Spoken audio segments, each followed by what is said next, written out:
When we speak about the long time living of a building, the question is what keeps up the value of the building.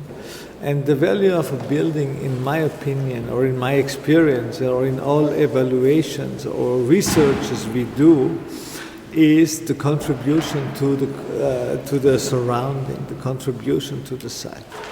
In the 20th century, buildings were very much focused on the relation to the program, which is always a starting point. But in a long-term view, when we speak about values, it will be the contribution to the site.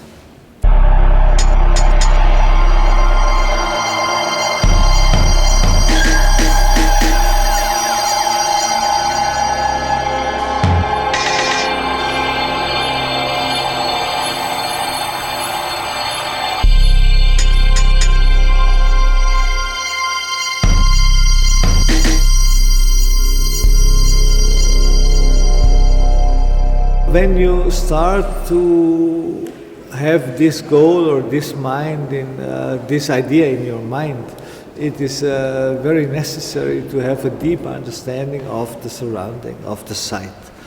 And in relation to the site, there is always a specific culture, there is a specific habit, there is a history, there is a tradition. And the first thing which is important in the process is to understand these backgrounds. And based on these backgrounds, overlapped with all the other issues, what we are talking about in architecture all the time. It's about program, it's about materials, it's about structure, it's about light, it's about atmosphere. Or in the overlapping with this one, you sometimes are happy and then you can develop a very specific building. I always think that even if the clients don't like to hear this, what I say now, but the clients represent only one piece, historical time frame of the building, but the building will become much older. Even when the clients are not there anymore, the building will still be there. And then there is the question, what will be in the next generation, what will be in the next 20 years?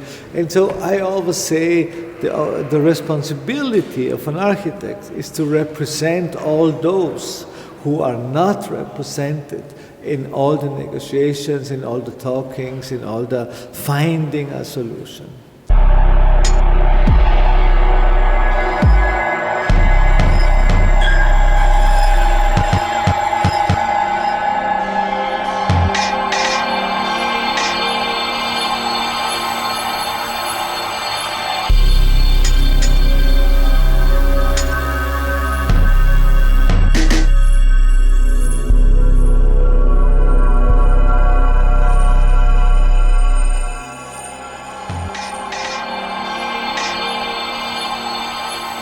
Now, I think we were very much focusing in the last 40 years when we spoke about modern technology, about technological development, inventing new techniques, inventing new materials and things like this. And first of all, I appreciate this process.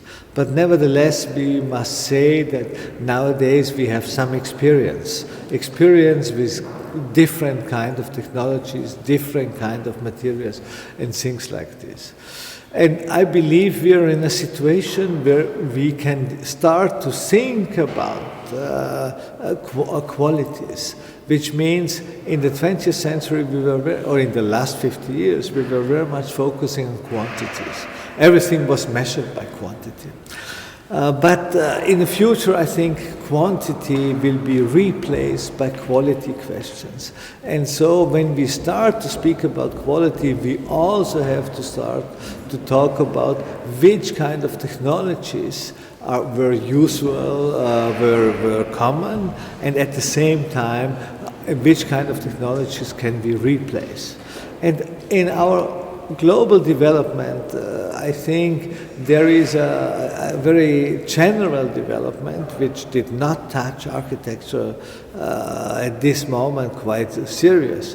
It's to replacing the materialistic impact. It means to replace hardware by more knowledge, by more know-how, which means software. And so I think that the new technology will only be to be much more clever and to use the things you have in a much more efficient way.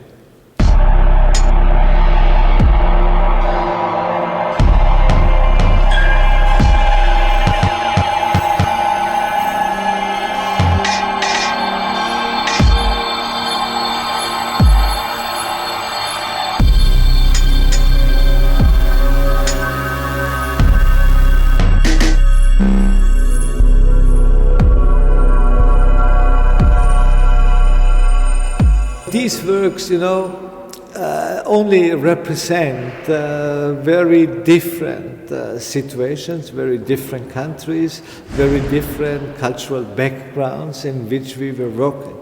And I think this specific kind of knowledge to deal with the cultural background is a little bit lost in the discussion about architecture. And I think at this time we are very much in danger that we do the same thing in Hamburg or in Munich or in London or in Paris, and we always think it's nice. No, it's not, because I like very much Hamburg to be different from Munich, Hamburg to be different from Paris and London and things like this. And what I'm interested is to find out the differences.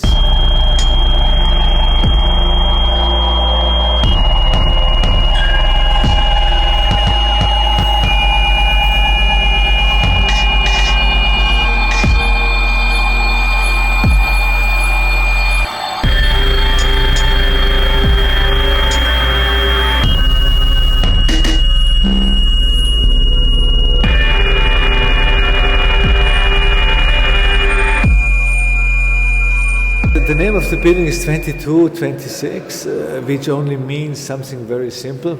It only means we guarantee not less than 22 degrees and not more than 26 degrees during winter and summer without any technology, without any hardware.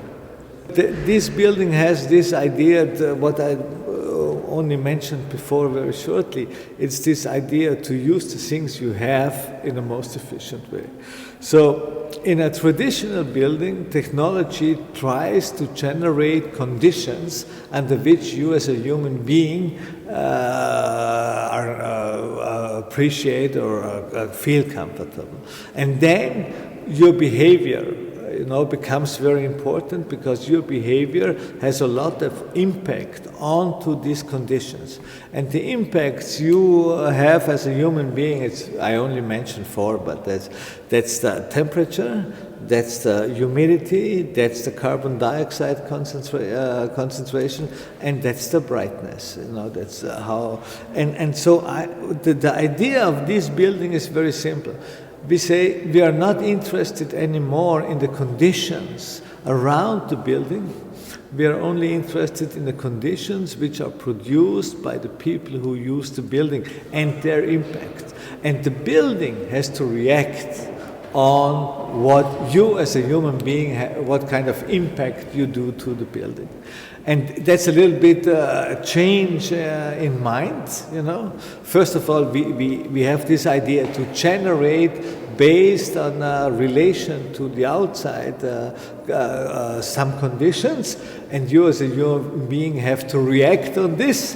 And I say, no, I want that I'm only interested in the conditions or in the impacts you as a human being brings to a building, and then the building has to react on you, and you don't have to react on the building anymore. So it's a little bit a turnover in thinking, In 1978, 1979, we started together with some other people, with my partners, to develop wooden buildings, because wooden buildings did not exist in architectural discussion in the end of the 70s, and there were only very few tries.